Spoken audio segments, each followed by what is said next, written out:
Well, good afternoon and welcome, everybody. My name is Bert Hofman. I'm the director of the Singapore office of the World Bank Group. I'm also the chief economist of the region. I'm delighted to see so many of you here on this topic of urbanization and development. Clearly, Asia is at the center of urbanization and development in many good ways and in some bad ways, as I'm sure we're going to discuss today. Personally, I'm up to my eyeballs in urbanization at the moment because the World Bank Group is actually working together with the Chinese government to look at their next phase of urbanization. And the new government has taken efficient and inclusive urbanization as their key theme for the next 20, 25 years in development. Very challenging because over the next 20, 25 years, almost like the rest of Asia, China will urbanize very rapidly. They go from about 50% of people living in urban areas to 75%.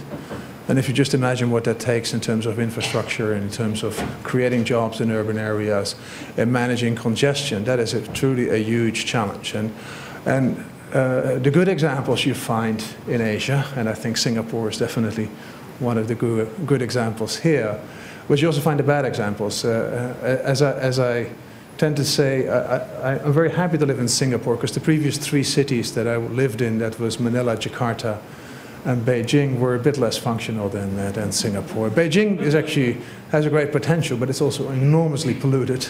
Manila, any trip can take anything between 10 minutes and 3 hours, and Jakarta, well, is sort of at the same level at the moment. So lots of challenges across Asia, but also across the world to make cities functionable, and as Jos Verbeek, the key speaker, will say so. I won't take away his bang, but we'll talk about on how important these cities are also to create the jobs for people to move from rural areas to urban areas and basically make a better living and develop. Before we go to Jos Verbeek, and I'll introduce him in a moment, we have some introductory remarks from our partners from the Center for Liveable Cities, the ones that study how Singapore has done it and study how the lessons of Singapore apply to other countries. But of course we have our executive director here, Mr Khoo Teng Chye, who not only studies it, he's actually made it work here in Singapore in his past. He has a very illustrious past. I won't go through it because that would take a long, long time. And I would just like to invite him up and give some introductory remarks. Thank you. Good afternoon. I think on behalf of the Center for Liveable Cities and the World Bank, let me welcome you all to this, I think, important presentation by the World Bank on a very important topic, which our center is very much concerned with.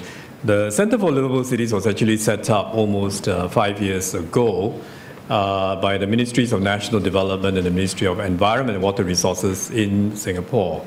And the idea at that time came out of an exercise that the 2 ministries were embarking on, an exercise to carve out a sustainable development strategy for Singapore. And among other things, it was recognized that Singapore has come a long way since we started almost 50 years ago in the early 60s. And the way in which we have developed from really a kind of overcrowded, derelict, polluted city that was barely 2 million people in the early 60s to one that's now almost 3 times the population at 5.2 million on about the same amount of land and really no resources. So ours is really an example of sustainable development or sustainable urban development, even though we don't call it that.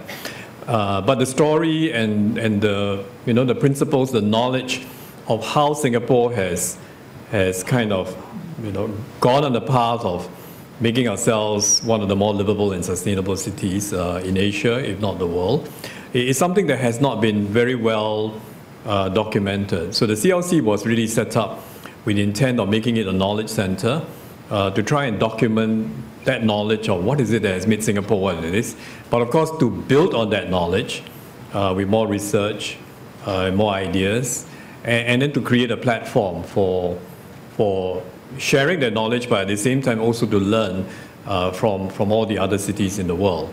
And so CLC really is focused on research, on training and promotion, research, we do what we call urban system studies, which are really case studies of what happened in Singapore. In training, we have a program called the Leaders in Urban Governance program, both for Singapore public officials as well as city leaders from all over the world. And in promotion, we create platforms like the World City Summit, last of which was held last year, attracted 19,000 people from more than 100 countries, 200 cities. The next one will be in June, early June next year, in Singapore. And we also try to collaborate with as many, organizations which are interested in this area as possible. And one of our big important partners is the World Bank. And we are really very, very happy and proud that the World Bank has selected Singapore as its hub I don't know what exactly you call it. It's an urban hub. And I think Bert Hofman has been selected by the World Bank to kind of lead and grow this urban hub. And so CLC has been working very closely with the World Bank on a number of endeavors. I think they are big supporters of our World City Summit. And we hope there will be many more projects we will have with the World Bank. I think we work with them on the Leaders in Urban Governance program. And recently we partnered with the World Bank and the C40 to co-organize a city-oriented climate change action plan workshop. So today is another one of our collaborations, hopefully many more to come. And I'm glad that you all have found time in your busy schedule to join us. And I think we all look forward to hearing from Jos Verbeek. So thank you very much and welcome again. Well, let me say a few words about Jos. Jos Verbeek, that's how you pronounce it. I'm the only one who can pronounce it because I'm like him from the Netherlands. We're both from the country of Winsemi, as I always say here in Singapore. But I know Jos probably throughout for my whole career in the World Bank because I knew him when he came in as a economic modeling specialist. And so he taught me how to model. And then we traveled the world really together because we were both together in Mongolia and in Namibia and in other countries to actually help set up modeling units in those countries. And by and large, I think they actually have survived, which is not always the case. But of course, then Jos went on to do better things in the World Bank. He was a country economist, and he was the lead economist for Kenya, which was one of our largest countries Tanzania. I'm sorry, it's Tanzania.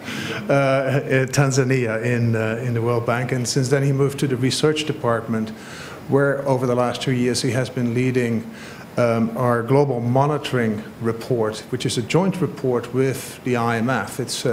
We rarely do anything truly jointly. This is what we truly do jointly, focused on monitoring of the Millennium Development Goals, which of course the World Bank supports and tries to help countries to achieve them. But the last year, or this year, and that's why he's really here, the main topic of the Global Monitoring Report is on urbanization and urban-rural inequalities. And I thought it would be a great opportunity to hear from him how we at the World Bank and the IMF are thinking about that dynamics and what we can learn from that. But also, I have to say, to have him here as an expert to debate some of the issues that are on your mind, because I do hope that Jos won't talk too long, so that we have a lot of time for discussion on the topics that you're interested in, frankly, that I'm interested in as well. So without further ado, Jos, please.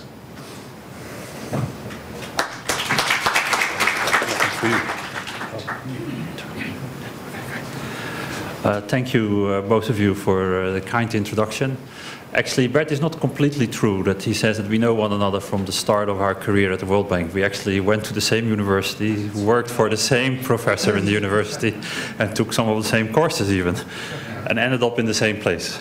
Even our professor ended up in the World Bank at some time. He was the vice president, Jo Ritze, which probably not many of you know, but anyway, the Global Monitoring Report, and actually we should have balloons and cakes out here today because it's the 10th version of the Global Monitoring Report. It's indeed a joint report with the IMF, and the IMF colleagues, when they wish me presenting, always say it's our only joint report, meaning for the IMF, that they jointly do with any other institution, and that's with us. And it's not yet, The name is a bit not totally, doesn't really do justice to the report, because it really gives the impression as if we are monitoring progress on the MDGs. And to some extent we do that. We provide a report card on where we stand on the Millennium Development Goals. But we were really asked and by our board, and particularly the development committee at the bank and the IMF, to look into more of development effectiveness of particular issues that could be very important for making progress on the MDGs. So in the past we have looked at infrastructure, we have looked at health issues, we have looked at governance issues. Last year, for example, we looked at issues of food prices and nutrition and how they impacted progress towards the MDGs. And this year we thought that, given that we're also getting very close to 2015, when in a sense the first set of Millennium Development Goals will sort of expire, or when the deadline is there, he said, okay, let's also look at some of the issues that are really not just going to be important for now making progress towards the MDGs, but also which might be very important beyond 2015. And we will see that population growth, particularly in the future, is basically almost for 100%, or even more, particularly in the developed world or globally, it's going to happen in urban areas and not necessarily in rural areas. So we're looking forward. The whole process of urbanization, on how we manage it when all these people are arriving in cities, or we have all this population growth happening in cities, it's really important that we get it right. And in a sense, it's from that angle that we tried to write this report. What I'm going to take you through is very quickly to say something about the macroeconomic environment, but not too much, because I think it's not really that relevant for the topic of urbanization. Then I will quickly provide you with some of the issues where we are on the Millennium Development Goals. And then really I want to show you rural-urban disparities in service delivery, and on the particularly related again to the Millennium Development Goals, because that's of course still is the background and that we are using to analyze these type of topics. And then really I want to take you to some of the issues that we found important for managing global urbanization as a force for the good. And of course point out some of the negative aspects as well, because again, if you manage those, then you can probably still have all the benefits from urbanization, but you need to make sure that you manage the negatives as well. Okay, first slide I will go a bit quickly. Well, we also always ask in the report if the macroeconomic environment is conducive to making progress towards the MDGs. In the past it was sometimes quite difficult to say yes to that answer. At the moment it's much easier to say yes to that answer. And that is the short answer is yes, the macroeconomic environment is quite conducive. There are two different aspects maybe, or issues that you might want to take away, or I want you to think about, is A, that in the past developing countries' growth was very much driven by developed countries' growth. And what we have seen nowadays is that that link is not gone, but it's much less important than in the past. For example, if you look at growth in the developing world, it was 5 times higher, or around 5 times higher this year, and also for this year, than the developed world was growing. The developed world was growing around 1.2%, while developing countries were growing around 6%. Well, in the past, if we would look maybe 10 years back, or maybe even still maybe 5 years back, then if the developed world was coughing, then the developing world was getting a cold. No? And we saw really growth very much depending on what was happening in the developed world. We see now really not a divorce, because I mean really if developed countries are doing well, developing countries are doing well as well, particularly through their export links. But we have much more different growth poles around the world nowadays than just the developed world and the linking with developing world. We have China and East Asia very much as a very important growth pole in East Asia. We have Brazil very much as an important growth pole in Latin America. So countries have much more linked themselves also with these growth poles, and for that reason we see really a catching up at the moment. But the point actually here on the risk side is that, of course, if you're not really that depending anymore on the developed world, then also you're of course really depending on your own structural issues that you have in your own growth in productivity, domestic productivity, to be able to continue to grow well. You're not getting any more the pull or the push from the developed world, but you really are much more dependent on growth and your own productivity enhancements in the developing world. Secondly, on the macro side, we often make the point is that when the crisis hit in 2008, 2009, the developing world was actually in a very good shape. Deficits were quite low, reserves were quite high, And what happened, of course, they could, because of that, the developing world could do some expansionary policy, and did. Deficits increased, reserves were not depleted, but a bit lower, were lower to support imports, etc. And after that, we haven't really seen the rebuilding of these type of buffers. Yes, you know, the developing world, of course, found out that their growth was much more resilient than they maybe initially had anticipated, but they didn't rebuild their buffers as fast as we would have liked to see. So deficits are still a little bit higher than they were at the outset of the crisis, and they are still, reserves are still a bit lower than at the outset of the crisis. And so if we could see a little bit more faster rebuilding of these buffers, that might be not necessarily a bad thing. Yeah, because if another crisis potentially would hit, then the developing world will find itself in a little bit less positive position than it was at the outset of 2008, 2009. Now, quick thing about the Millennium Development Goals. Some of you might know or not know, they were agreed in the beginning of the millennium, and the Millennium Development Goals are very much focusing on the individual, of people, of the well-being of people, focusing on income poverty, focusing on education attainment, focusing on health, and then focusing to some extent on sustainability, but sustainability from the angle of access to water and sanitation.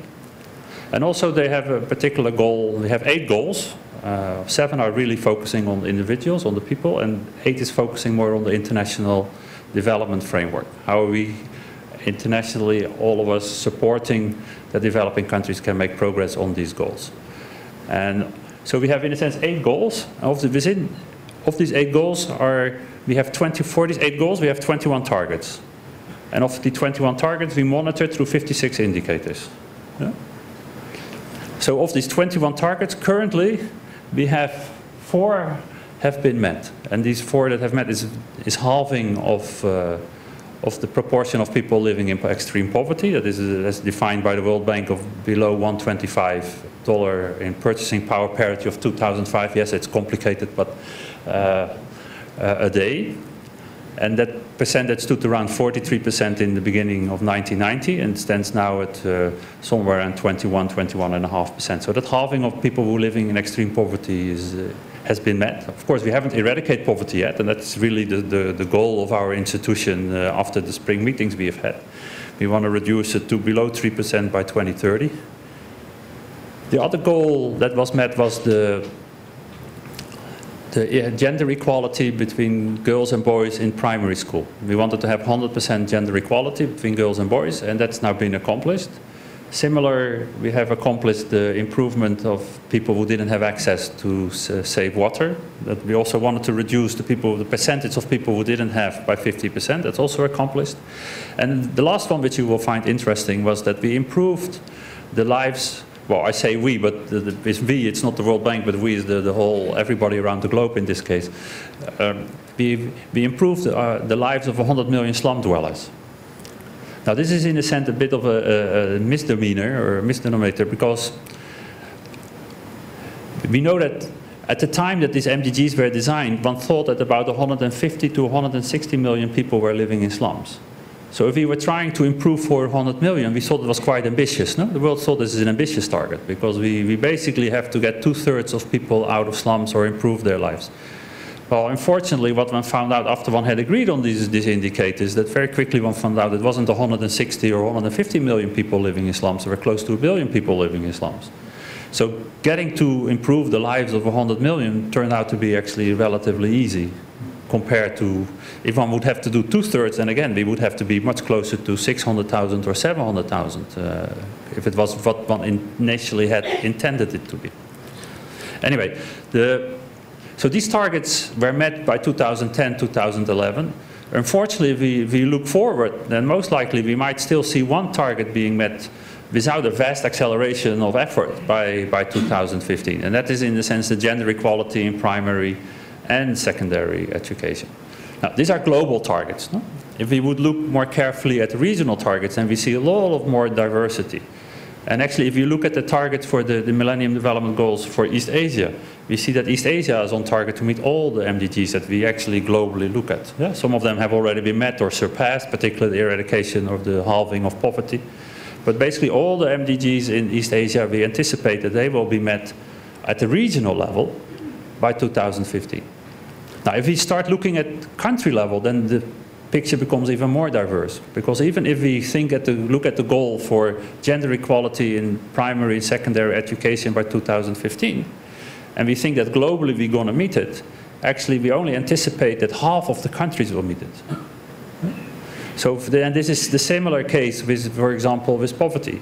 Halving of poverty, we have met it by 2010, but by 2015 we only anticipate that maybe half of the countries will have met it. Yeah? So the whole other half of the countries are not meeting at the country level the halving of the proportion of people living below poverty. Yeah?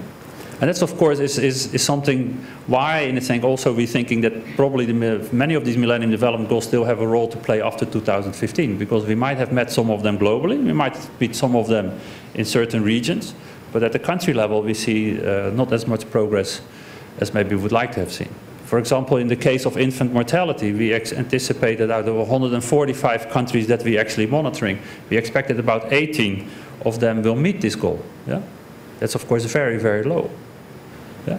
Now, what we see and what we try to put a bit forward in the report, but I won't dwell on it here because we want to move on to the rural-urban issues and urbanization, is that we have also quite a few countries which are sitting very close to meeting these targets, but they will meet them somewhere we anticipate in doing simple projections. And as Bert mentioned, I used to be doing projections in the past and I cannot get away from it, so we did it here as well. So we have looked at how many countries can somewhere be anticipated between 2015 and 2020 to meet these goals. And then we see that, for example, infant mortality, 20 countries are very close to the target. So if we would focus on these countries trying to accelerate with government progress, then maybe we can get them still over the finishing line before 2015 or very close to 2015. Yeah? So it's all these type of things also we discuss in the report. But the main focus of the report really is this year is to understand rural-urban differences and how urbanization can play an important role. So what we did is we looked and tried to understand this development issue, and then we tried to look at what are some of the policies that can help us to manage this process better. And I'm very keen on hearing in the discussion afterwards on how you, as people living in a very successful city, look at these issues compared to what we are putting forward here as a sort of a policy agenda for developing countries on how to manage urbanization and what are the pros and cons one should pay attention to. Actually, the interesting part of urbanization is that, of course, urbanization, again, if we look at countries, there's a whole spectrum. Yeah? And we always say Singapore is 100% urbanized. It's the most urbanized country in the world. And the least urbanized country is actually also in your region. It's Papua New Guinea, which is about 7% urbanized, if we believe the statistics. Now, one thing I need to tell you when we go through some of this data that I'm presenting on rural-urban differences is that we use country-specific definitions of rural-urban. And again, unfortunately, there is no global definition for what's rural and what's urban. In some of the slides, and one of them I think is coming up quite quickly, is where we used a bank definition of what we call agglomeration. And with agglomeration, we actually combined, and this comes out of one of the World Development Reports, is another flagship that the bank prepares annually, when we looked at the economics of geography. And there, in a sense, what we did is we didn't only look at, but there also one was looking at rural-urban differences, but one came up with then a global definition of what they called agglomeration. And that had to do with densities of population per square kilometer at the country level. One looked at the total amount of population as a sort of an interesting proxy for market size. And one also looked at travel time between cities or from rural to urban areas and how much time it would take. As that would be a measure of efficiency of being able to bring goods from one place to another. It's also, because if that takes very long, then agglomeration might be very high, but you might not have the benefits anymore of easy transporting a good from one place to another. Now, urbanization matters, we say in the report. At the moment we know, and I think Bert already mentioned in the introduction, more than half of the world's population lives in urban areas. In the developing world it's a little bit lower, it's about 45%, but it's catching up. I wouldn't say catching up rapidly, but it is certainly catching up. And that means that globally we had about 1.5 billion in 1990 people living in cities. Now we have 3.6 billion in 2010. And very interesting statistics I found when we start looking at this report, and it was a big motivator, is that of the increase in population between now and 2030 in the developing world would be about 1.4 billion people, and 96% of this increase will happen in urban areas. Yeah. So it's not just a question about do we want people in urban areas, it's not so much a normative question as much more a positive question is how are we going to deal with this? No? How are we going to manage this process that 1.4 billion more people will be living in urban areas in 15 years from now? Yeah. Now, if you look a little bit at Asia, Asia has also been rapidly turning more urban. If I'm not mistaken, about in 2010, basically it was already 50-50. The red color at the bottom is basically people living in rural areas. Sorry, I see that some things fell off.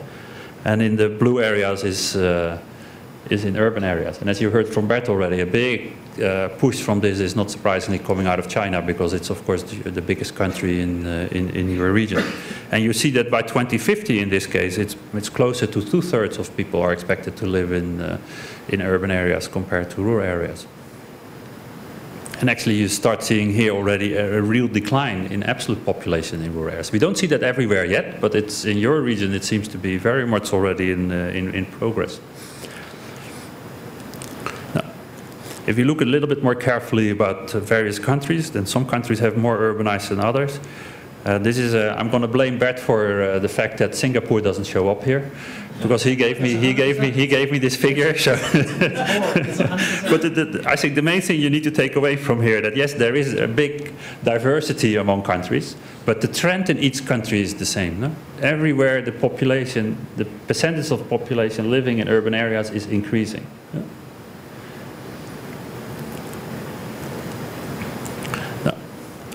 Another thing which we find, and it's underlying many of these type of analysis, is that we also see, of course, that if we look at GDP per capita across countries, and we overlay that, and you will probably have seen this map before. Now, this is a bit the way that we work with this, because these type of boundaries, normally in the World Bank we have a special definition for low-income countries, but we didn't use that definition here. We let the data tell us where countries were, and we wanted to have a split off of around 1/3 or so in each of the categories. We see that 1/3 of countries about fall below $6,500 per capita. This is in current prices of 2012. About 1/3 falls below $6,500 and 27,000, and the rest sits at 1/3 sits above there. And this map will not be to you as a big surprise. Some people ask me when I show this, why is China still so low? And it's because China just sits. Many of these Asian countries sit just below this threshold of 6,500. But the interesting part is if you overlay this and you look at issues of agglomeration. No? And I explained to you the definition of agglomeration is to do with population size, density, and time that it takes to travel a certain distance. And you will be not surprised that many of these things overlap with one another. So we see, in a sense, and to some extent, urbanization, agglomeration, and economic development go hand in hand. We don't always understand, we have to be a bit humble, we don't always fully understand all the linkages. But it's very clear that the economic transformation, meaning from agriculture moving more into production of manufacturing goods and services, we see also a lot of agglomeration and urbanization happening. Because that type of business is very much like the densities. And they like the job markets to be people close to one another and things like that. Now, this here we show GDP per capita and urbanization rate. And we can still see here in a sense that a very positive relationship between income per capita and urbanization. Again, you can easily probably see where Singapore sits, must be the one at 100%, so it must be pretty high up there. But in a sense, we believe that China is still lagging behind and actually could urbanize more. We've also seen, in a sense, the interesting comparison, we don't discuss it too much in the book, is between the South Asia region and the East Asia region. to some extent, agglomeration, if you look at densities, population size, and the travel time, is not that far off from one another. But it looks like East Asia has already been much better taking advantage of this agglomeration and these densities than South Asia has been doing. Yeah? Yes. Okay. Now, let's look at some of the Millennium Development Goals that we monitor in the report and that we're trying to break down between rural and urban. One of an important one, I think, is well, we certainly think, is the prevalence of poverty. And we see, of course, globally, and this is a global picture, based on 2008 data. You might say, why didn't you do 2012, 2013? Well, unfortunately, to estimate poverty, we are dependent on household budget surveys. And in many developing countries, household budget surveys do not get done as frequently as in more developed countries. So we're often depending on a lot of lagging of this type of data when we put out our global estimates or regional estimates. So urban poverty rates, you can see, are globally estimated around 11.6%, while rural poverty rates are almost 3 times as high, well, standing at 29.4%. And what we have seen is that if you look at the trend, both of them are declining, but certainly urban is much lower than rural poverty. So people in urban areas are, in a sense, better off. Now, so other sides, sometimes people ask me here also, how did you do the calculation? Because people in urban areas face often higher prices for services than in rural areas. We corrected for those type of things. So this type of data, we corrected for different CPIs, the price indices, in urban and rural areas to make sure that we were consistent, because otherwise you immediately get that question. You are underestimating urban poverty because some of the services are much more expensive. And that's true, but we have corrected for that in the estimations here. Now, some of the striking data is that if you look at sanitation, that 80% of the urban population globally has access to a toilet, while only 50% of rural residents have access to a toilet.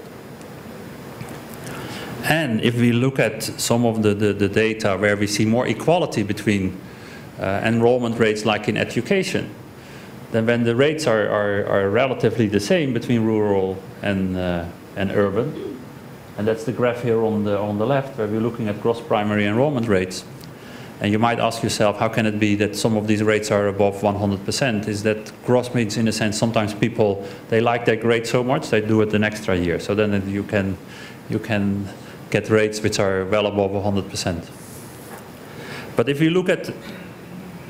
we get some more equality between rural-urban enrollment rates in education, then actually we see that the quality is very different. Yeah? On the right side, the graph, if you are below the 45 angle line, degree line, then urban quality of education is higher than rural attainment of education. And this is, for example, of African countries.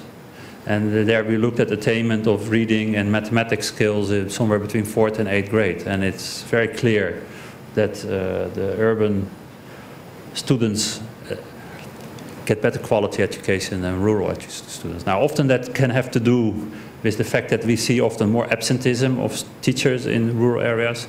And at the outset, it's already often more complicated to get teachers to go to rural areas and to teach. The same is the same picture you can see very quickly in health-related outcomes. Again, it's much more difficult for us to get nurses and doctors to go to rural areas than it is for them to be in urban areas.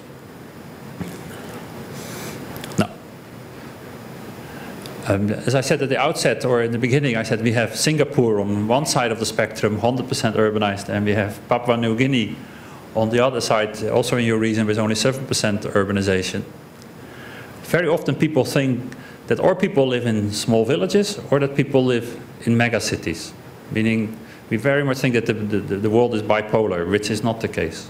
We actually see that people, of course, living in a whole spectrum of cities, from small towns, from rural areas, to small towns, to large towns, to mega cities. But that's not necessarily the case with the poor people. We see actually in the research that we did, and I'll show you 2 graphs, is that we actually see, or 2 figures, we see that the poor people are much more agglomerating in smaller towns than they are really ending up in the mega cities. And I think when we come to some of these policy solutions that we will talk about, we really have to keep that in mind, because smaller towns often have much less capacity to manage, to plan, to invest, to build infrastructure, and much less revenue sources also themselves than often the megacities have. And that's very important, I think, that we realize that the poor are not necessarily settling in the megacities. When they migrate, or just maybe general economic opportunities in smaller towns are more complicated than in the larger towns. And yeah, here I hope that the graphs are relatively clear. Yes, you see, of course, everywhere it's improving, but you really see that in the urban area, the small towns, basically poverty rates in India, here in the figure on the left, are higher than poverty rates in rural areas. And the other one is a bit different type of figure, but it is for Vietnam. And basically we see exactly the same figure. And it's not just in percentages actually we show in the report, but it's also in absolute numbers. There are more poor in the smaller towns, and of course also in the rural areas than we see in the larger towns. And it has certain consequences for policies. Okay, let me speed up a little bit. Basically, I think when we think about mechanisms on how urbanization can help, is that we think that urbanization and urban agglomeration we see that it's businesses, particularly in manufacturing and services, like this type of agglomeration. We see higher productivity and higher wages also in these type of sectors than in agriculture or rural economy. And hence, for that reason, we say we are, to some extent, lower poverty numbers in the urban areas. Now, at the same time, population density provides us with economies of scales of service delivery. Yeah? It's much easier if you can put a pipe in a city and you can connect a lot of people. And well, you probably have to put a pipe for many kilometers in the rural areas to get people connected to piped water or to piped sanitation. So there's a lot of differences in economies of scales here as well. And it's the same, in a sense, with schools and health clinics. Besides already having the problems in the rural areas to get the personnel to be willing to settle there and to live there. So the two channels that you want to keep in mind when we're thinking about development and the impact of urbanization. Urbanization helps because it often, we see at the moment, of course, that wages in the manufacturing sectors and service sectors are higher than in agriculture or rural sectors, and that provides us with higher incomes and hence lower poverty. And secondly, we have the other channel is that we have population density provides economies of scales in service delivery, and those are also very significant. For example, we found in Niger that if you are on piped water, the price was 1/5 of if you had to buy water from a vendor. And very often in the rural areas you will have to buy from a vendor, or if you live in the slums you have to buy from a vendor. Now, is urbanization always a force for the good? Are there only positive externalities from urbanization? No, that's not the case.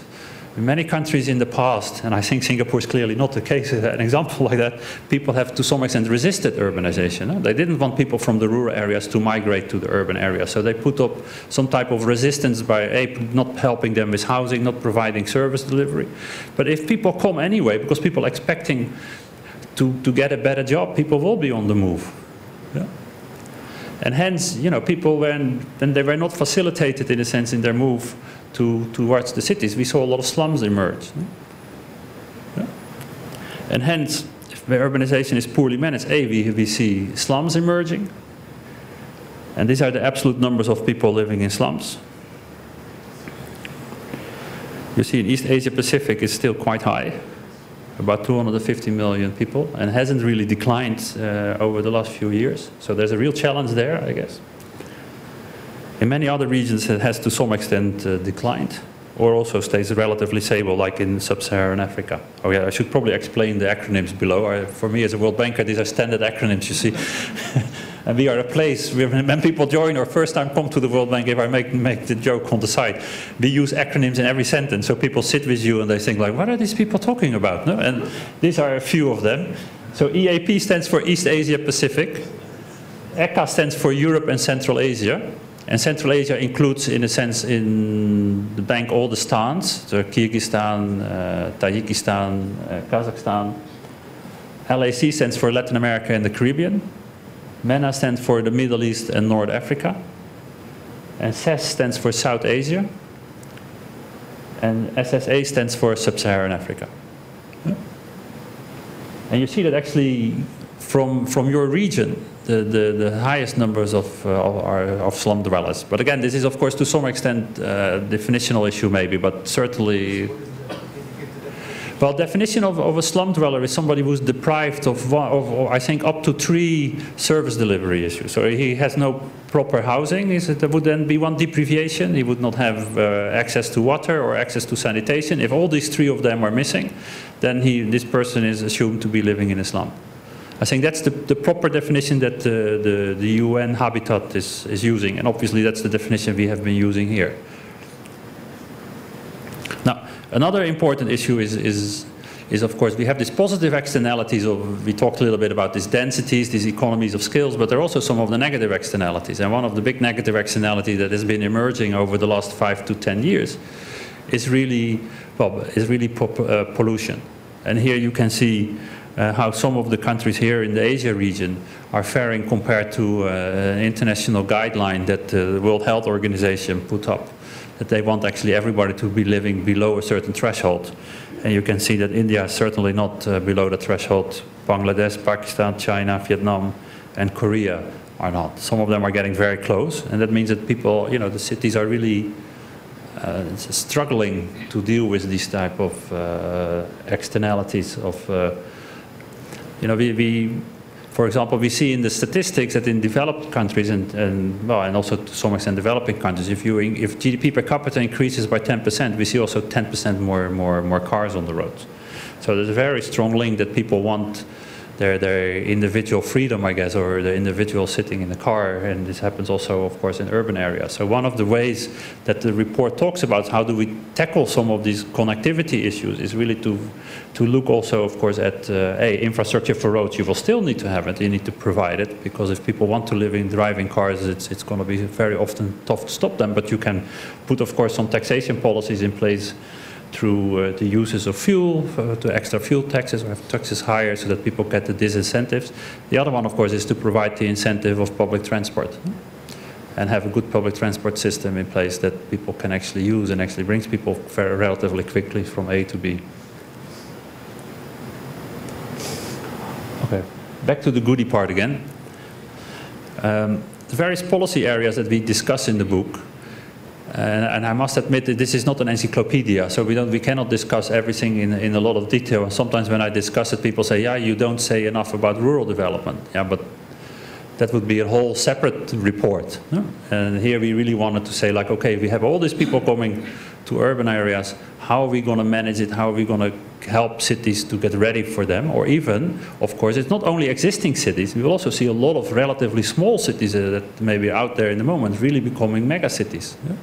And will be growing, all these small towns might become really big towns. And there, of course, we have an opportunity because there are basically 2 things. You have the mega cities already there, and how do you make them, how do you continue for them to be really have their comparative advantage in production, but also in service delivery, right? How do we manage that when more people start living? We heard earlier that Singapore started out with about 2 million people in the 70s, and now it's 5.2 million. So how do you manage a city to manage that increase of over 3 million people while maintaining its comparative advantage in the businesses that it has or wants to stay in? And how do you also maintain or improve on service delivery so that people enjoy living in the city, that they get access to the services? That's really the challenge for the bigger cities, but also we'll see, of course, a lot of small cities becoming relatively large cities, and there often we need to do a lot of capacity building also that these smaller cities can really plan and invest and manage this process. Now, I'm going to take you very quickly through 4 areas that we discuss in the book. Actually, the 5th area we discuss in the book too, but I put it here a bit separately. Of course, we need to realize that we need to have a good business environment and an investment climate in place, because you can do as much as you want, but if the income is not increasing, it's going to be very difficult to redistribute or to invest also in better service delivery. So it's almost a must to make sure that you maintain a very positive and growth-enhancing business environment and investment climate. Another issue that I found actually quite difficult. And it's the whole institutional environment that you have around cities. No? How are cities managed? How do we deal with administrative issues? How do we deal with fiscal revenue issues of cities? How do we deal with the political economy of cities? I mean, what's the best model out there? I think in the report we're saying there's a huge amount of different models out there on decentralization, but what you want is, in a sense, coherent and policy making and decision making that is relatively efficient in the end. So that's actually, you can say, well, that's very vague, Mr. Verbeek. Yes, it is, because we couldn't find, looking at the evidence across the globe, if there was really one model or one way of developing these type of things. But we can maybe have a bit more of a discussion about that afterwards. Now, in the report, of course, we always have to be a bit careful, because still we need to realize that 76% of the poor people live in rural areas. Yeah, it's declining from the total amount of poor. Poor are more urbanizing, meaning we see the increase of the percentage of total poor living in urban areas is increasing. From about 10, 15 years ago, around 20%, it's now around 24, 25%. And we expect that to further increase. But still, 76% of the people, of the 1.2 billion people living below $1 a day, are in rural areas. So we need to continuously also, of course, not forget about that we need to work on improving their livelihood and their potential to take part of the economy. Now, in many areas, we see that actually rural areas are very agricultural, and that agricultural productivity is very low compared to what would be achievable. Yeah? I don't know exactly the numbers here in East Asia, but in Sub-Saharan Africa, for example, the maize production is only at 24% of what would be achievable within local conditions. No? We're not asking them to be at the production frontier that some of the much more developed countries are, but really looking at what are the issues at the local level. Yeah? And here, of course, in Sub-Saharan Africa, it's very much an issue of using better seeds, to use more and better fertilizers, to deal better with water management and irrigation, and to have better extension services available for farmers so that they can improve their productivity and get closer to what's achievable. Yeah? And once, of course, you get more goods or more agricultural goods out there, then very often we see that has positive or a virtuous circle by which people or businesses emerge that then deal with agro-processing. And then again, you also, of course, to be able to, well, not only agro-processing, but also the farmers want to sell their produce, so they need access to markets. So there's also a whole agenda there to be able to connect people from the rural areas to more urban centers to be able to sell off their produce. And there, of course, you see that this connectivity is going to cut both ways, no? Because on the one hand, then rural people have the ability to sell their produce to the urban population, but at the same time, the manufacturing and services is much more happening in urban areas can sell their produce the other way back to people in the rural areas. Now, another thing we're emphasizing in the report is we see these huge differences between the Millennium Development Goals between rural and urban areas. And in principle, of course, these Millennium Development Goals are so basic. Yeah? We're not talking about having access to university or even secondary schooling in the rural areas. We're talking purely about completion of primary schooling. Yeah? We're talking about maternal health, of mothers not dying when they are delivering kids in the rural areas versus urban areas. Yeah? So in principle, these are goals that we should achieve across geographical space. But very often what we see is that there are resource constraints, and governments, particularly in the much poorer countries, cannot necessarily deal with everything at the same time. So that means that if budgets are constraints, priorities have to be set, and one has to sequence one's interventions and one's expenditure programs. So in the report we are saying, if you are still a very low urbanized country or region, like for example Sub-Saharan Africa, then maybe you should focus on equipping the people with those skills that they can use in urban areas, but also in rural areas, or vice versa. So get people healthy, get people educated first, so that if they can be more productive rural citizens, but also if they would decide to move to the urban areas, they are, because they expect better jobs there, they're also better educated and have potentially the skills to already participate in a more manufacturing-oriented society like urban areas often are. Now, if you're already much more urbanized, then we say, look, then you might actually really want to focus on all the MDGs. And what we see, of course, also if you're more urbanized, often you're more richer, so you have much less of a resource constraint related to these very, very basic development outcomes that the MDGs are. No? Then you much more have probably discussions, should we also deliver high quality secondary schooling in the rural area, or should we have a health clinic with an operating facility or not. No? These are very different type of discussions that you then often get when you get richer than countries get richer than they have otherwise. Now, another thing is very often people are afraid of urbanization, or particularly because of migration, because we see globally that about 40% of the increase in urban population comes from migration and from expansion of territories, meaning, because urban areas often expand around cities, as we all know. I mean, they don't stay always in boundaries, they expand. And 40% of that population increase comes from migration and from expansion of areas, and 60% from normal population growth in the urban areas. Now, this 40% of these people are not moving all at the same time, no? So we have normally some time to prepare.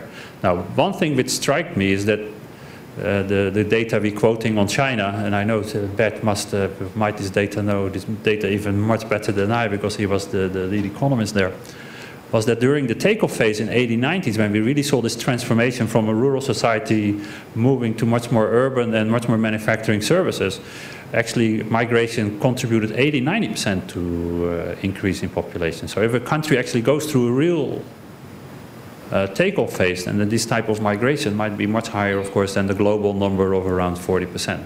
Now, you don't have to worry in Singapore about that, because you're 100% urban, so wherever you migrate within an urban setting. But this is an international figure, yes. Now, another thing we very much emphasize in the book is that one needs to deal with the legacy of slums. Because if we see at service delivery and poverty numbers in slum areas around large cities, they're very similar, even worse than service delivery and poverty outcomes we see in the rural areas. So we really have to start dealing with that in an appropriate fashion. In the report, we emphasize two policies. One is you should provide residency, because very often, if you don't have a residency card or some proof, you will not have access to education for your children, or you will not have access to health clinics. So that needs to be addressed. We should stop discriminating against these people. And secondly, often what's important is to provide tenancy. Now, tenancy doesn't mean ownership, but we need to provide some tenancy, some continuity of these people where they're living. Because again, if we want people to get access to water and sanitation, or even electricity, which is one of the forgotten MDGs, I guess, is that, a utility is not going to put a pipe in the ground or an electricity connection if the slump is going to be removed 6 months from now. No? Because it requires often what we call sunk investment, that you need a high upfront cost to connect somebody.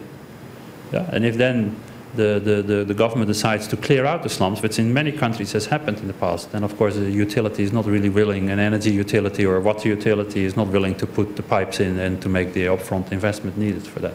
So also there, we need to be clear about that, deal with the residency issue, deal with the tenancy issue. That will help a lot more security for utility companies to come in, and also much more security for the slum dwellers.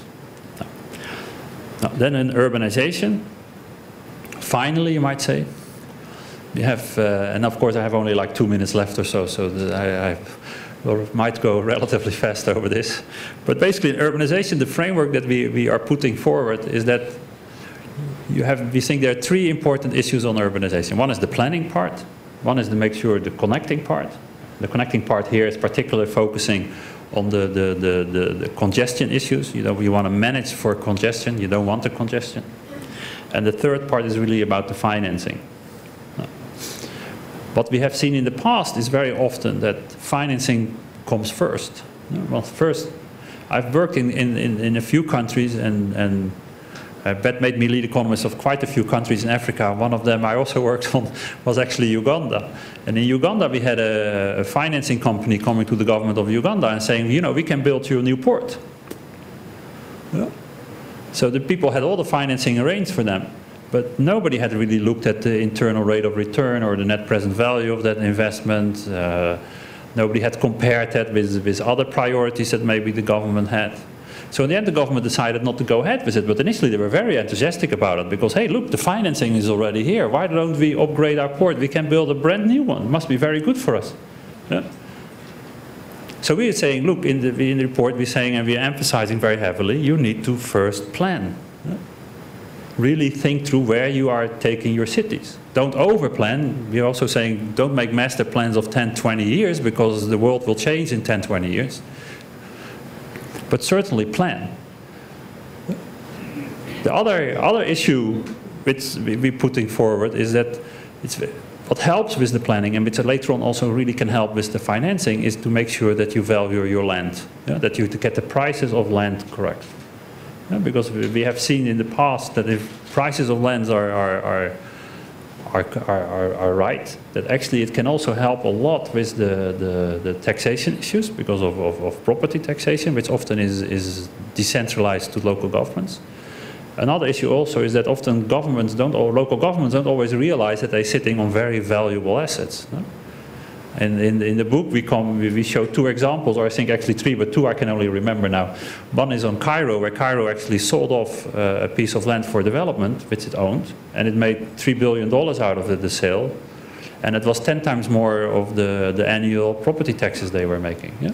And they sold it to a developer, and hence they had much more revenues to deal with and provide services and improve other things that they needed to do in the city.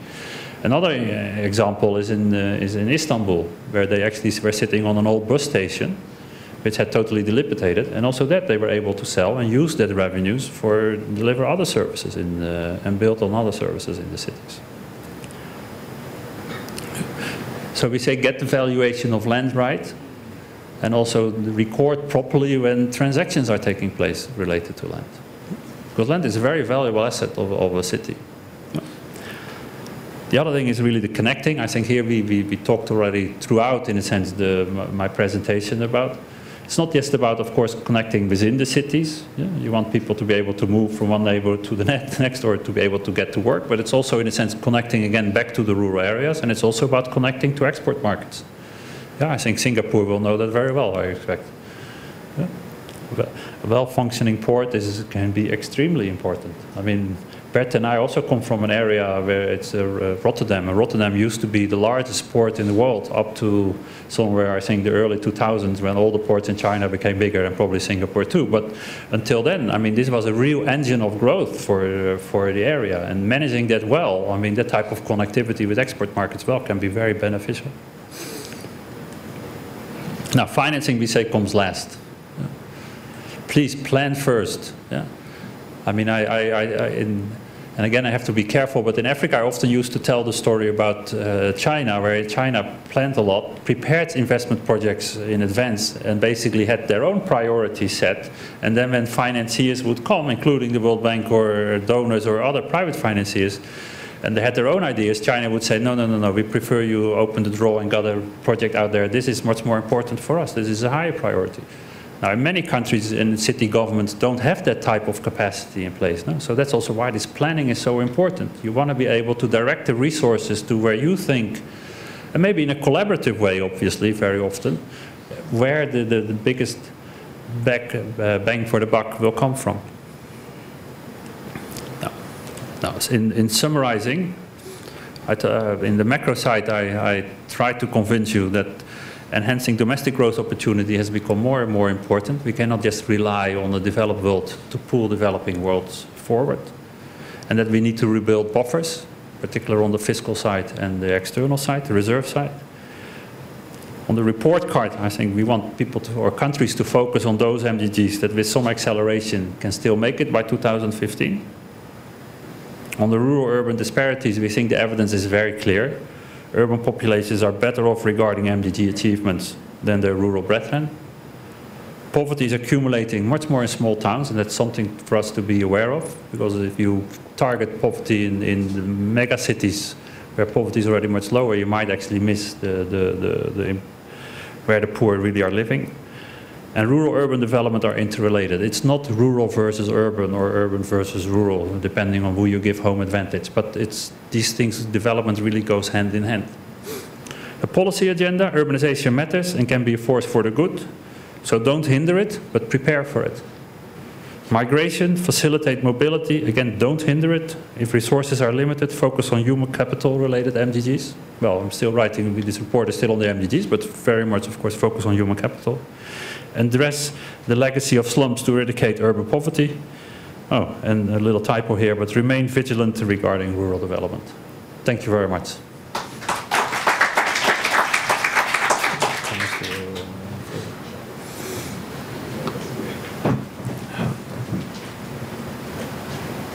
All right, well, thank you very much, Josh. You make it sound really simple, this whole urban development. So I'm sure we get some comments from that. And fascinatingly, I mean, I in my career, I've been working a lot on the institutional setting and on the intergovernmental fiscal systems. Singapore has one blessing that it doesn't have an intergovernmental fiscal system. Every other country has to deal with that, which it usually makes it tremendously complex. And as a matter of fact, really messes up the financing side. And I give my example from China, the financing side. China is currently urbanizing in a very land-intensive way. One of the key reasons is that local governments make a lot of money from that land, but therefore they expropriate a lot of urban land in order to sell it to developers, and with that they can provide infrastructure. A very inefficient way of developing, we think. Second, on the institutional side, I only need to talk about Manila, because Manila is not one city. Manila is 17 cities. So imagine trying to manage 18 million people in a metropolis with 17 individual municipalities, all with elected mayors who have their own pride and their own constituency. It's quite a challenge. So those two issues are probably some of the key issues that are also very hard to address in any developing country that I've worked in. All right, over to you. We have microphones on this side. This is actually being, I should have said in advance, Jos, but this is being taped. Was made so if you don't want to be on record, then you shouldn't say anything. But for anybody else, we invite you to join the discussion. Please, gentlemen in the back, and please identify yourself. And then can we hand out the mics? Yeah, that's even better. So we hand out the mics. Gentleman in the back, then a gentleman here in front, two gentlemen, and then afterwards I'm going to care about gender equality. So, hello, Jos. I'm Boaz from Capital Land. How do you define urban in China? Should I answer right away? Why don't you take that question? Yeah. Go ahead. Yeah, it's a very easy one, because urban is defined using the national definition of China. So if the China's government decides that a certain area is now become urban, then that's the definition that we are using in the book. All right, let me give you the more complex answer, though. We're currently looking at with the census-based data. The new census has just been released, the 2010 census. And so you can look at a very detailed area. We're looking at densities, and you define a certain density cutoff, and we're still looking at whether we would agree on the 100 or 200 per square kilometer. It depends on what you want to do. You can do 1,000 as well to define urban area. So you can do it much more fine-mazed, but the official definition is indeed according to administrative area, which is more sophisticated than just the urban, non-urban, because there is, within cities, there is, of course, the build-up area that is pretty well defined in China, and then the non-urban. So, in other words, Chongqing is not 30 million people in the city, it's only 6 million people in the city, and that is pretty well defined within the Chinese classification as well. So we can actually work with that. The second, please. Sorry, Raymond Kwok from Macroeconomics and VC.com. Very interesting presentation. Don't you think that the migration issues that you say from urbans to, from rural to urban, create actually the issue of integrations? Because give an example, there are certain urban cities whereby there's a lot of migration, but then within the city itself, there's the poor and the rich, which is very distinguished. I don't want to mention name. I think one capital city around this part of the world, you move from the airport and then you can see slums, and then suddenly cross the street, it's the other way around. So those are the issues that maybe you can share with us your thought. The one that I saw the slides is regarding the the movement of poor. You mentioned that looks like in urban there's a lot more poor, But looking at a chart, looking at that particular chart whereby there's some colors full, it looks like that the poor percentage seems to be moving towards the small town. It's no longer in the rural area. If I study that diagram properly, can you share with us whether that trend will basically keep on evolving along the way? Thanks. Okay, I think there were two questions. No, one is on the integration. Yes, integration is always very challenging. I mean, in big countries where people from different areas might have different cultures, they merge into areas where another culture is there. There will always be adjustment phase. I think we see not only with domestic migration, but we see that also very strongly, of course, with international migration. But I think it's something we have to manage. Again, I think this is much more a cultural, social issue that one needs to prepare for than maybe on the economic side. So we didn't look so much on that in the report, but we certainly should understand that integration of people who are coming from the rural areas to the urban areas is an important thing to prepare for. Are the poor more agglomerating in the smaller towns? That's absolutely true. Yes, and that's a trend I think we can anticipate to continue. And it's not only in India, we see the same trend happening in Africa, we see it also in Vietnam, the slide was there. We also see that the poor, and it's not, you just have to think about it a little bit. People sometimes don't always want to move too quickly, too far away from where they originally are from. So that when we see, if people are looking for job opportunities, not everybody is immediately willing to go and take the big leap to the big cities. The well-educated people or the people who have the chances of going through secondary or maybe tertiary schooling, they often move to the cities anyway, because that's where the universities are. But we see that the less skilled workers, which often then again also the ones which are making lower income, are first often agglomerating in the smaller towns where they try to work in services that are related to the rural economy before maybe they make the next step and move to the bigger cities to start becoming more part of a manufacturing and service sector livelihood. Would you like to add anything on the integration question, which is an interesting one for Singapore?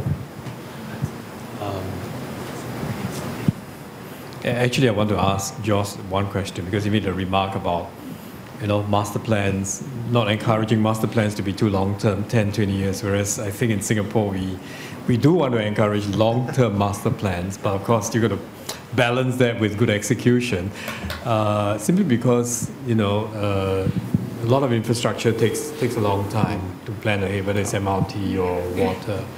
And so, if the advice given by World Bank is don't do master plans that are more than 10 years, I think that may not be necessarily good advice, I think. Yeah. Okay, maybe I need to nuance that then a little bit, because I don't want to insult my host, that's number one, and I want to be able to leave Singapore at some point in time.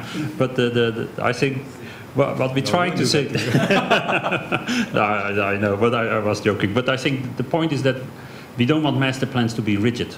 I think if you that's the point. That I think is we all need to understand that when you put a road in place, often that road is there for a very, very long time. So planning that properly and having a long-term vision of where you want to go, that's very important. But to regularly revise and say, okay, we're not sticking to it because this master plan is the law, but having to understand that if you see certain economic trends changing and certain demands shifting, and people want to live in certain different areas than you maybe had anticipated, then that you revise your master plan accordingly. That I think is very important. I think in the book we show an example. This is it's Hanoi or the other city in Vietnam, that where one had put in place a transport system, and one stuck to the transport system while the people were moving to a very different neighborhood or a very different area of outside of the city. So hence there was a lot of sunk investment still happening, while if one had been more flexible and more thought about where the investment is, one should have probably revised it and say we need to now actually have this rail going to a different part of the city than really to that other area. So I agree. I think you're pointing towards are we sure? Am I saying something inconsistent because we're putting all this emphasis on planning? And because we think you really need to know upfront what you want to accomplish and where you want to go. But at the same time, there needs to be a lot of flexibility moving forward to make sure that you really get it right and don't have unnecessary investment taking place. Yeah, Actually, for people who are kind of not so familiar with the history of Singapore, and when I mentioned what we were like in the 60s, we were slums and polluted and so on, I think it's pretty hard to imagine, but that's what we were like. And actually, I see somebody today in the audience, who was one of the pioneers in the state and city planning, and who was involved in the long-term concept plan, the first concept plan. I think one of our first chief planners in Singapore, right? Mr. Khoo Teng Chye. Maybe you want to stand up, and he's one of the pioneers of Singapore. No, just maybe one last remark. I think, not to say anything bad about what was happening in the 60s or 70s, but I think the speed by which economic development is taking place today is so much faster than maybe it was in the 60s, 70s.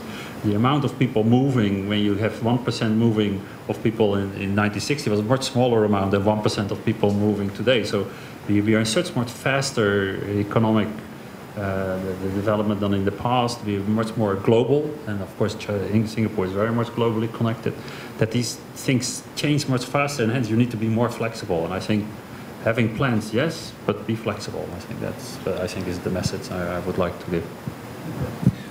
It's also interesting on the national scale, and that's what we're finding out in China to some extent, where for an individual city such as Singapore, I mean, I greatly admire what happened in Singapore. I probably know a bit more than Jos about it, and I find it truly exemplary. Also, indeed, the flexibility within the longer term plans, the regular updating, and then the implementation. But if you look at a national level, it becomes very interesting. I mean, in China, a lot of cities look very much the same, and their production structure looks very much the same. And that comes from the individual city plannings that all plan for the same thing, which is not necessarily adding up at a national level, which is a tremendously complex policy question for the central government to then say, okay, how do we actually bring a differentiation into a specialization into those cities? And again, that's an aspect of connectivity which I think is quite fascinating, that you start saying, okay, once you bring in that connectivity, you get a differentiation among cities in, say, metropolitan areas over time. But that's not an easy planning exercise, I have to say. You've been waiting very patiently here up front. Well, it was interesting, so I was waiting. Sorry, my name is Greg Stupler. I run a sort of an investment fund called Sustainable. One of the problems that seems most intractable is the formation of slums in these major cities. And I was just curious really about, I don't know if the statistic is correct, but I've heard the numbers, the density numbers can be sometimes as high as 10 times or more that of even dense urban environments like Cairo or Kowloon. So when you're dealing with 300, 400,000 people per square kilometer, has anybody come up with any really innovative or pioneering models for sort of reversing this trend? I mean, I understand like the who-cow concept and the tenancy and the points you made, but have there been any sort of like terraforming ideas that have been proposed? Do you have one? No. To solve the issue of slums, or to... No, I think to solve the trend. I mean, it just seems so impossible. It seems like such an impossible problem. I mean, I think the residency and the tenancy things that you brought up are a good idea, obviously fundamental ideas. But when you're dealing with that inflow of people, 1.5 billion people to the cities, and most of them will be poor, this problem seems to be daunting, and sort of other than sort of inhumane ways of dealing with it, of just tearing apart the slums and kicking everyone out and putting up residential capitalistic residential development. Other than that, has anybody theorized ways to fix these problems that may not have been tested yet? Well, not every city has, many big cities of course have slums, but many cities always have also tried to plan, no? And if you have a large number of people moving, they might be low in income, but not necessarily low in potential. No? I mean, because the jobs in production might still be in the city, so they might very quickly improve their income levels from income levels where they came from when they arrived. I think what we see where slums are often arising is that people move for destitute out of the rural areas and not necessarily for a job to the cities. Yeah? So the city cannot keep up with the job creation that it wants, that the amount of influx which is there. That is often in case where we see fragility. Where there is civil strife, and if this is happening, particularly in the rural areas, then people move from the rural areas to the urban areas. We saw that trend, for example, in Turkey, particularly in the 80s and the 90s, when the civil strife was going on with the Kurdish rebels in the eastern part. We saw Istanbul expanding rapidly to a big mega city, but at the same time not necessarily saw a lot of slums arising there, because the Turks heavily invested in construction and in low-income housing construction, so that they could house the people relatively quickly in better housing. At the same time, also what helped was that they had a planning process by which they tried to move more of the manufacturing towards keep it in the city center, but to move it more to the peri-urban areas, because there was for connectivity was easier, in particular for export markets. So I think it's a combination. I mean, if you have existing slums, you need to deal with the legacy. And if the densities in these slums can be very high, because what people do is they basically build story upon story. And there, I think, again, we will not solve these problems overnight. We cannot get everybody better housing of 1 billion people in 1 or 2 years. It will take time to solve it, but we have to start planning for it. That's, I think. Teng Chye, do you want to add to this? Well, I can talk about Singapore's experience in slum clearance, which is maybe you may not totally agree with, but we had about 1 million people living in what is today Chinatown, the tourist area of Chinatown, which is a pretty small district in Singapore. And in the 60s, we had about 1 million people living in Chinatown. I mean, we had about 80 to 100 people living in a shop house. So those were really, Chinatown was a slum. And I think in Singapore's case, the answer was really the Housing and Development Board. The answer was really housing, because I think the government was pretty efficient in building new towns, and the new towns were mapped out in the long-range plan, in the concept plan. But in a way, you're right. It's not just about a plan, right? It's a plan and how you execute. So it's not just about putting up new flats. It's also about how you put in the right policies to resettle the squatters, to make sure that they are kind of moving from a certain quality of life to a different quality of life. How do you ensure it? How do you, with financing, help them to own these apartments? And because if they own these apartments, then you're talking about resettling, building new communities, right? So that in Singapore, we did not have the problem of high-rise buildings turning into new kind of slums, right? Because from 1967, the idea was get them to own their own homes, so they will look after it, and you have the new towns, which have been very, very successful. Right? So that was kind of the approach taken by Singapore to, over a period of probably about 20 years, take care of the slum problem that we had. Just to add, add two things. One, slums, you heard the definition, so it's not all pure misery. A lot of slums are, they're actually a settlement which can be much upgraded, but it's not that it is just squatters, if you want. And quite often the economic vibrancy in slums is very, very high. It's people making a living in all kinds of ways, and that you and I can maybe not imagine, but it actually is for them a much better alternative than being out in the rural countryside. But second, and as Singapore I think, is a good example, without some public policy, some public subsidy solution, it becomes very hard to get rid of slums. And then you have two ways. One is upgrading in situ, and the other is resettling to areas that are better. And depending on how you do that, and there's actually successes of both. There's successes of both, but both require quite a bit of public subsidy in it for all kinds of reasons. But quite often, the upgrading in situ might be a temporary solution, but quite often people live on quite expensive land. Actually, that if a city takes off and starts growing, land in the center of the city is going to become very expensive. So in a way, it's more efficient that people live somewhere else. In a way, that has been the Singapore solution. That in part you move people where they're on to less expensive land.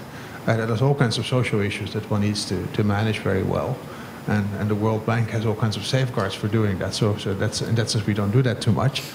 But those are sort of the two alternatives. But in both, even in Singapore, the subsidy came from the land.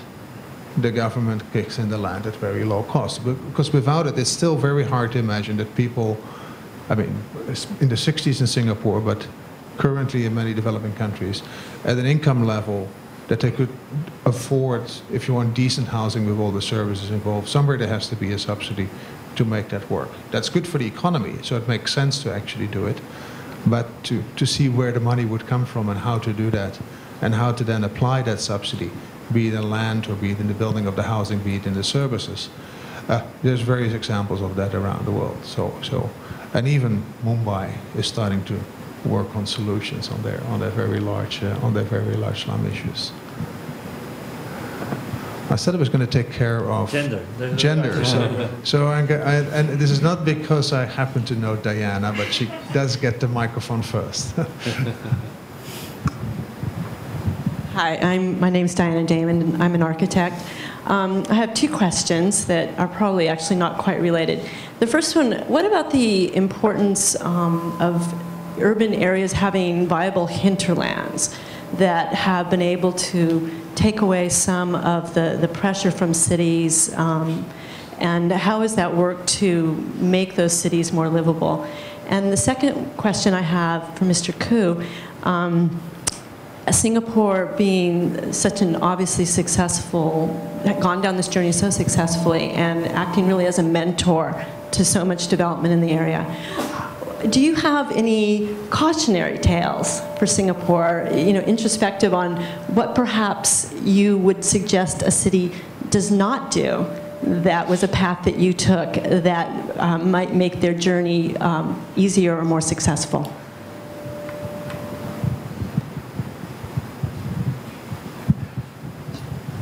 Shall I take the first question?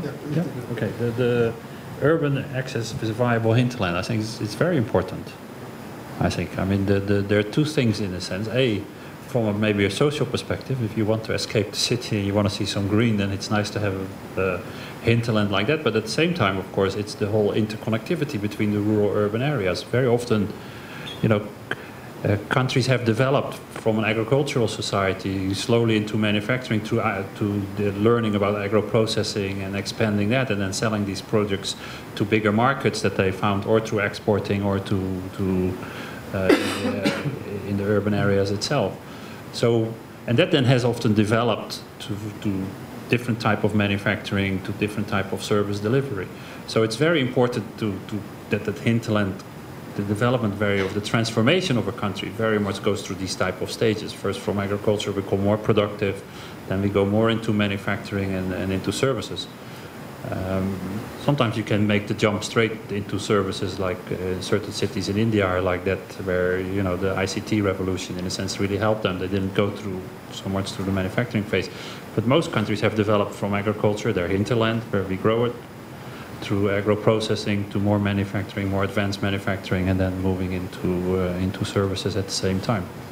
So yes, hinterland is very important. I think that's why also I think I try to emphasize it's not rural versus urban or urban versus rural. It's the connectivity and the interconnectedness that's important, because we have been trying to stress also in the World Development Report from 2009 that also if you actually, and that's partly was a motivation for this report, to look at the rural-urban differences in this service delivery, is that we believe that the World Development Report made the point that yes, cities have all these densities, and because they have economies of scales and advantages because of that.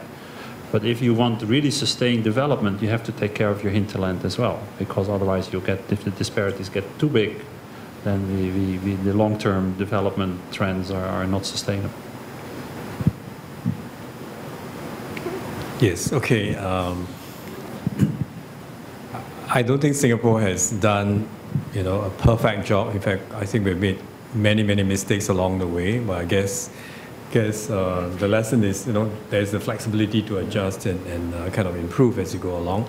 I think the first one is probably we probably were kind of overzealous in the early days to kind of demolish some of our heritage buildings. I think we've probably lost a little bit more than we would have liked.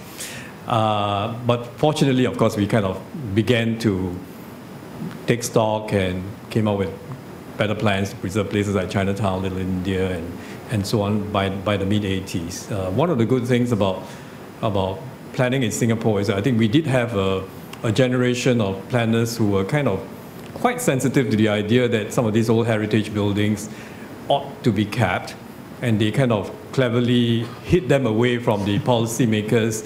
Whenever they kind of zoom their eyes on the area for development, and then some of the clever planners, maybe Peng Chye was one of them, kind of say, hey, this area is not ready for development, and so on. And we, in that sense, we kind of saved some of these buildings. But certainly there's an area that we could have done a bit better. The second area, even though we've done reasonably well in transport policies and been quite draconian in car ownership and so on, I think in terms of integrating land use and transport, we've done reasonably well, but it's still, I think it's still a city that perhaps still overemphasizes a bit too much on the car. I think in the early 90s, when I was in URA and we did a concept plan, we kind of came up with a plan that wanted to place a lot more priority on transit, on public transport, pedestrians, and we did go a little bit in that direction. But I think we probably should have been a lot bolder than we were.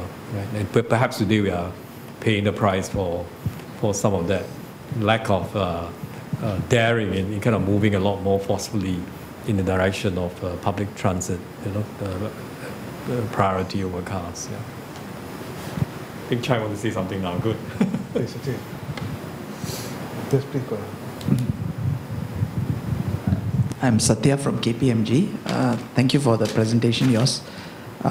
My question is slightly sort of off the urban rural city issue, but rather more focused on the economic cities.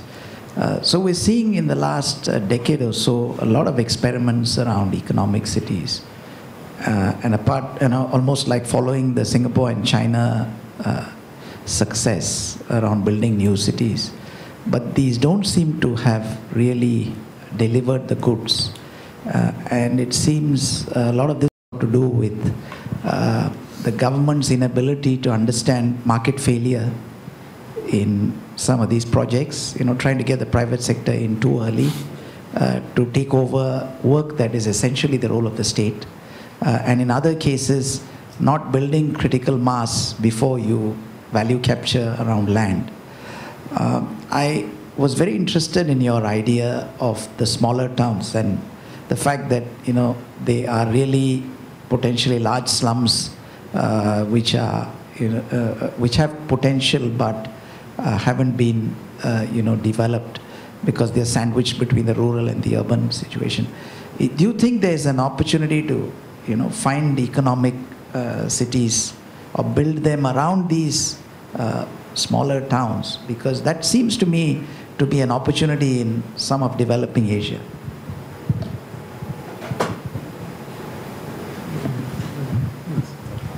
Okay, I will try to answer some of that.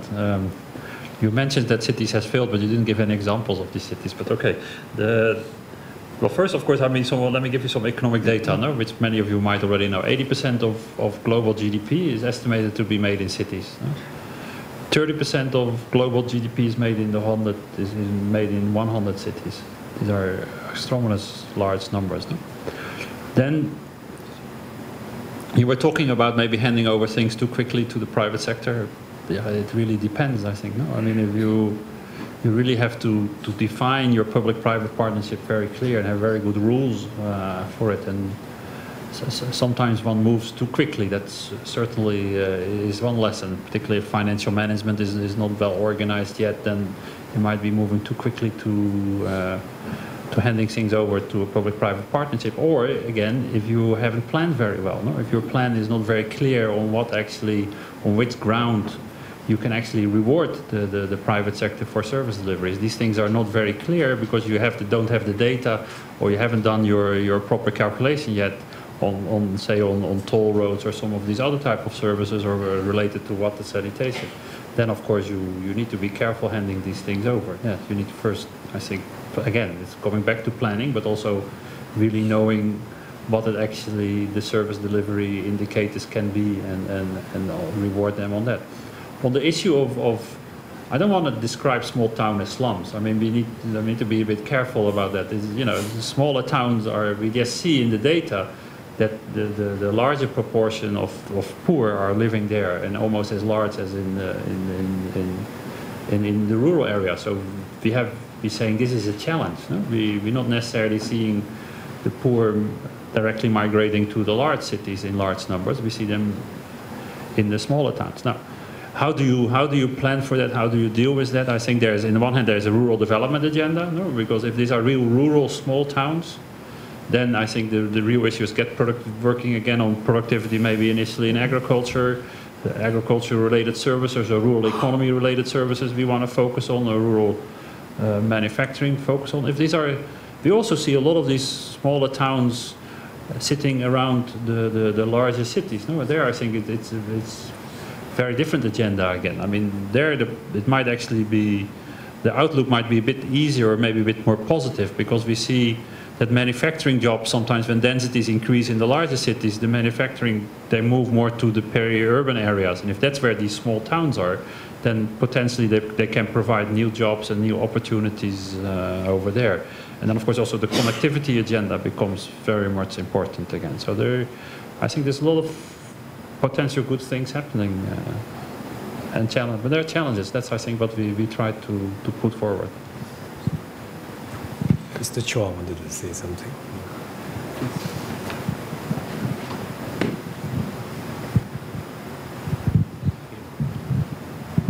My name is Jos Teng Chye. I think Khoo Teng Chye himself talked about the bewildering changes that have happened since my days in the early 1950s. So much so that in fact I feel like belonging to an endangered species of town planners. But fortunately we have people like Teng Chye and his chairman, Liu Tiger, who have done very well for Singapore in our planning. But having said that, I would like to refer to some reference on slum clearance in Singapore, that it is not just finance that helped speed up this process of urbanization and modernization and alleviation of poverty. I think there is also this element of political will, because you'll find it difficult to replicate this in other countries who want to transfer slum living to high-rise, very modern, very sanitary public housing. And I think that's one reason why it's not replicated as fast elsewhere in other parts of the world. Some of the things that we do here are just applicable here. Similarly with transport, you know, when we introduce area licensing and so on, I think if I'm right, we started even ahead of London, which only lately has introduced this thing. Because if you don't have the political power to do it and the will, then you are stuck again with all the finance that you may have, because you'll have protests. In China, you're beginning to see some of these protests also coming up from the ground. The other issue I wanted to refer to is the concentration or focus on urbanization of principal cities. I don't know whether the World Bank has looked at other aspects like decelerating the process to the principal cities. We in Singapore, we do not have a hinterland. We have the main city, we have sub-centers. But if you have a large hinterland, you can have a series of big towns, not necessarily, but you'll have the principal towns, but they are the secondary towns which you might encourage as a matter of policy, the rural migration. In that sense, if you fear very much, very intensive urbanization in the principal cities, then whether some thought can be given to building up on an artificially basis the secondary towns, so that at least you slow the process of over-intensification of the principal cities, and then also help the country to grow more on a balanced basis. Thank you. Look, let me start off on this, because this is a fascinating question, frankly, and it is something that also changes a little bit over time. But in terms of our economics, Jos was referring to one publication, a fairly recent publication on this geography and development. What the research showed was that actually the productivity in those mega cities was the highest. So if you just think about productivity, you'd say that's where people should be. Of course, there's issues of congestion, there's issues of urban management, of slums and all of that, but just for the pure economic, you actually like to see a lot of agglomeration. And that is probably different from, from the time when the big cities in Europe came. But Europe looks so much different from Asia, where these agglomeration effects are far less, where historically there are many, many small towns, actually many, many small principalities that were linked over time, and they seem to be economically efficient. You don't see these, with a few exceptions, you don't see huge agglomerations as you see in Asia, for that matter, or the United States, for that matter. So somehow history has a big say in that as well. More modern, if you look at a more modern city development, these very strong agglomerations are frankly hard to stop, and even this attempt to develop secondary cities, China is actually a very good example of that, where they tried very much to keep people out of the biggest cities and to go to the secondary cities, small town development, etc. Frankly, it hasn't really worked that well. Sometimes in terms of population, yes, but actually in terms of employment creation, no. That's what you see in the intermediate town in China. You do see population growing more rapidly than in the largest towns, but actually employment is still growing more rapidly in the largest towns. So that the economics of agglomeration does seem to be very, very strong, and only if you want at a certain level of agglomeration, you start saying, well, connecting secondary cities to find that are more specialized in their production base than the metropolis in the center, that might start making sense. And of course, with the new technologies in terms of transport, say high-speed rail and otherwise, you actually expand that envelope again. That makes it more feasible for developing secondary cities that already might be very large, but that basically become then connected to the largest cities by more modern means. And again, I'm not the expert here, but I actually expect that the next 50 years will again look very different from the previous 50 years because of the developments in technology and IT. And I mean, we have been saying it for a while now, but why would you want to live in the big cities if you can live on your nice farm in the countryside and be connected to everything through the internet? But it still doesn't seem to happen. But I do believe that the shape of things to come might yet again be different from what we saw over the last 50 years. So it's a very dynamic situation, but sort of these attempts, and actually also the attempts to truly build around development areas have been only moderately successful. In our country, we have Zoetermeer, which is our famous city that was sort of very deliberately developed as a secondary city. Well, maybe in 100 years it will be a great place to live. Currently, it's okay. There's a Milton Keynes in England is another very particular example where they try to have that deliberate development of secondary cities. It takes a long time to actually get to a livable city in those secondary or sort of more designed cities there. And I do want to come back to Satya's question, just a brief on this. The role of the public and the private sector, which I think is quite fascinating, and again, I've been thinking about it in China, where I actually felt that the public role is quite dominant. And one of the things that you see happening is that there's not enough market thinking going into development of new towns. So there is the zoning, there is the new industrial parks, basically developed by government itself, and sometimes without a market. And even the towns, I mean, every town, every mayor wants to grow because that's good, without actually knowing whether it's a natural, whether the city, be it large or medium or small, whether that is actually a natural base for future growth or not. And so but striking that balance is actually quite hard to say, well, where should government plan and help develop and support, and where should it stop then saying, well, the rest the private sector should do. The private sector should maybe manage the industrial parks because they would know whether there's actually a market for that industrial park.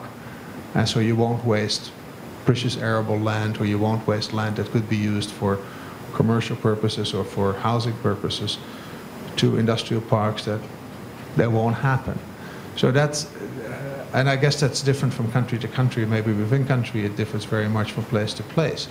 But those, to strike that balance right is not so easy, frankly. And it's one of the critical questions that we're working on in this China study. And I think it's important. Maybe get a mic. It's important. You seem to make the pool of liquidity and capital that is now available, I think is not being used productively enough in the region, in Asia Pacific. And there's a wasted opportunity, I believe, that we're letting all this capital go into real estate and the capital markets, and not enough going into the real development of productive infrastructure. As a World Banker, I couldn't agree more. I should give Mr. Khoo his leave. I know you have to leave. You have to go for an airport, right? No, meeting. Oh, for a meeting. But if you need to go, please feel free. Yeah. But if you can stay for a few more minutes, that would be great, because we're almost about to wrap up, I think. Okay. All right. A couple of minutes there. A couple of minutes. Please. We'll have a couple more minutes with Mr. Khoo. I think I'm going to be third one in the audience, telling you about looking at the smaller city.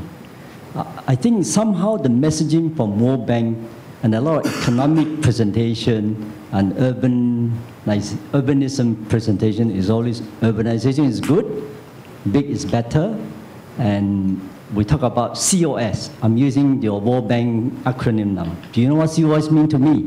To you may mean something else, right? Civil society organization. Yeah, EOS and COS. I hear a lot of EOS, economy of scale.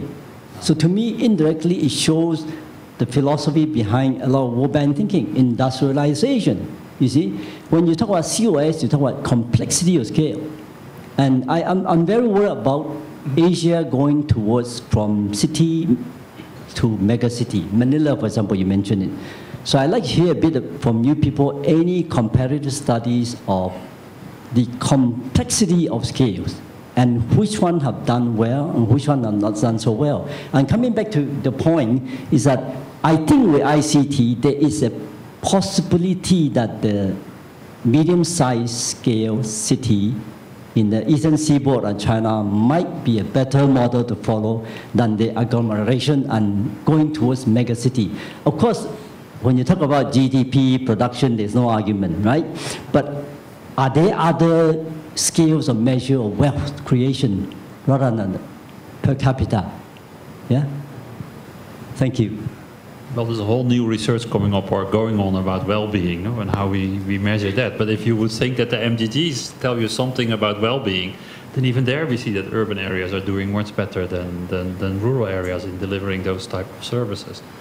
But I very much like the question posed here about what do you do with secondary cities? And I think it's really, to some extent, the $1 million question, because in many countries which haven't urbanized yet to some extent, because of course some regions have really urbanized. If we look at Latin America, it's about 85% of people live already in urban areas. So the urbanization is really about making sure that you keep these comparative advantages there, of service delivery, and also the comparative advantage of production of services and of goods. But many regions, and to some extent Asia is one of them, but certainly South Asia, but especially Sub-Saharan Africa, one really is struggling with these questions, because urbanization is around 30%. Many people expect that if we make the transition from agriculture more towards manufacturing and services, we should anticipate this agglomeration to happen, because that's the way we will be competitive. And one is thinking, okay, should we plan for secondary cities? Because many of these countries have one mega city And then it's the rural hinterland. And they are very nervous, exactly like what you were saying, the policymakers, on how are we going to manage them. And to some extent, I say it's a cost-benefit issue. No? I mean, if you will not put in the roads, if you do not connect, to your rural hinterlands, well, if you think that your growth is going to come from agro-processing, you're really, because you think let's not put in the roads, then people won't come. But at the same time, you really cut yourself short because you will not be able to really maybe effectively deal with agro-processing. Because if so it's really a very difficult issue. I think it has to be looked at each country specifically to see what are your sources of growth, where do you think they're going to come from. Are you a very much landlocked country, or are you more of a country like where you have a big port and you could be a big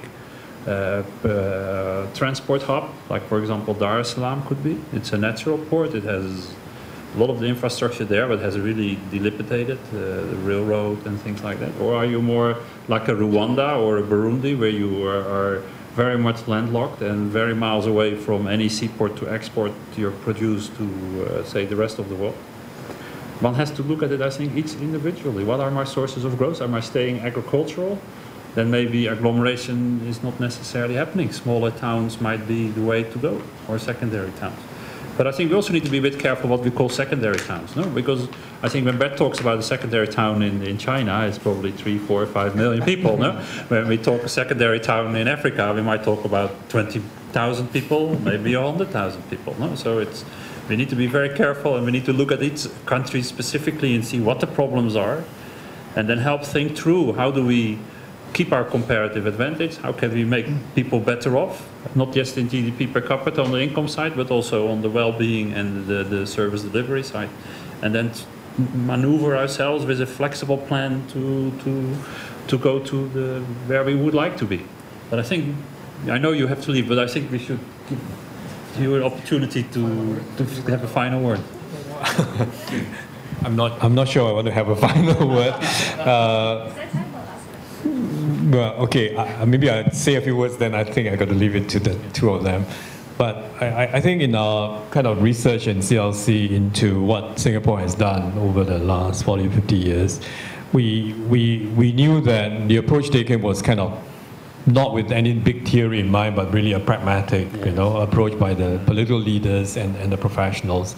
But we tried to kind of distill it into a kind of a framework that we thought was probably what they had in their minds, and we call it the CLC livability framework. So the idea is that a livable and sustainable city is really trying to balance three what we call livability outcomes, right? Quality of life for the people who live in the city, balancing the environment, sustainable, having a sustainable environment, and making sure the city is viable economically, a competitive economy. But really, what drives these livability outcomes on a sustained basis, we think are two very, very important factors that really make sure a city is livable and sustainable. And one of them is this whole idea of integrated planning and execution, which is, I guess, perhaps done by professionals and so on primarily. Working both public and private sector and so on, but even more important, we think, and I think Khoo Teng Chye alluded to it, is this whole notion of governance. We call it dynamic urban governance, because at the end of the day, you need to have governance systems in place. You need to have leaders with the political will, but how do you create the institutions, the rule of law, the ability to work with the markets, with community, and so on. These are the governance issues and systems that I think are very, very important, for making sure that cities urbanize in a livable and sustainable way. So that's if you allow me, I do want to kind of catch my meeting. Yes. Please, thank you so much for joining us. Yeah. Thank you. We will have time for one or two more questions if you want. I think many people are now leaving, but if you have here, please. Okay. Final question for you, but sure. we do need your mic there. Thank you.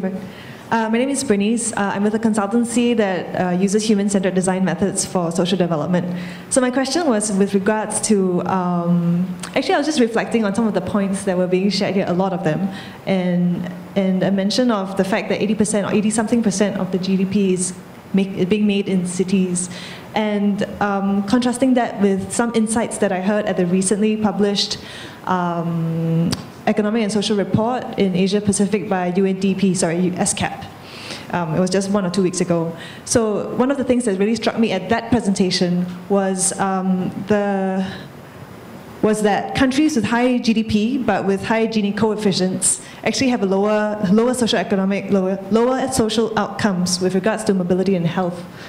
So this makes me think about the amelioration of such equality, income inequality, and what might either of you think about what are better solutions to tackle these? Would they be more in macroeconomic policies, more in social programs, or others?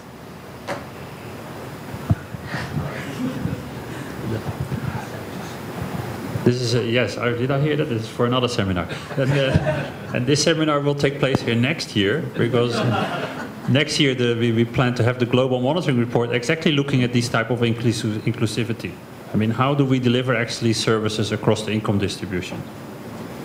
And what we have seen, I think, there's a very interesting. You might want to read up on some of the work that has been done in Brazil, in particular.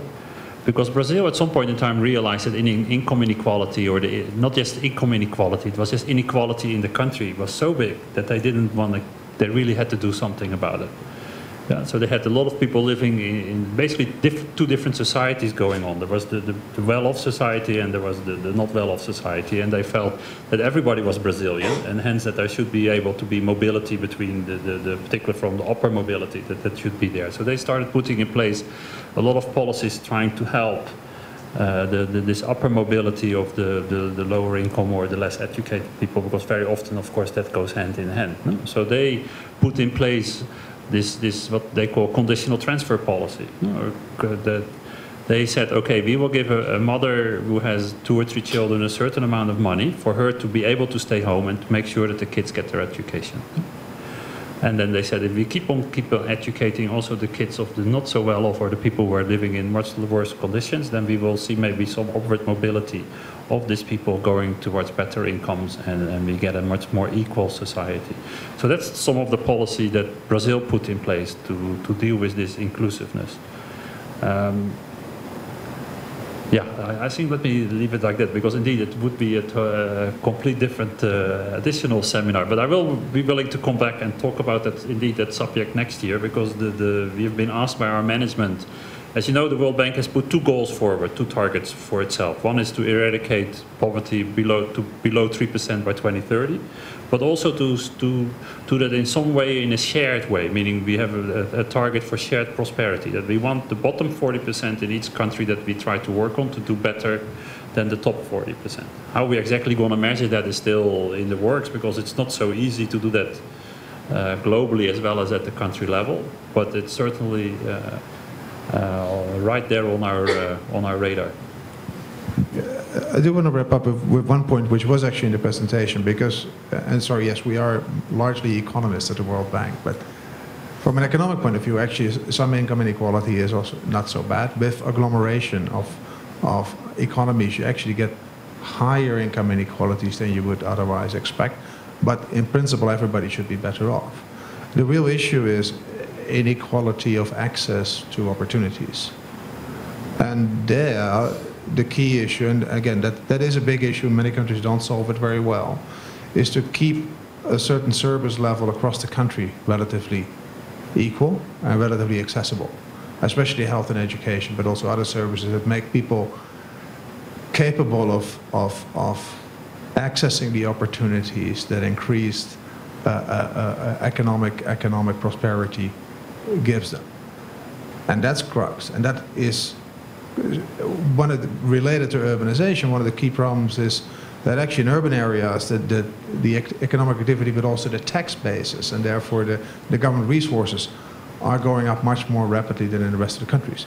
So you would need to redistribute some of the fiscal resources to the rural areas that would also need to deliver the services. These are huge, difficult political issues that many countries don't manage so well, but there are also good examples of countries that do manage it well and can provide reasonable levels of services also in the rural areas, in the sort of, if you want, in those areas that are economically not so dynamic, but where there's still a lot of people that might want to move in the end to a more modern economy.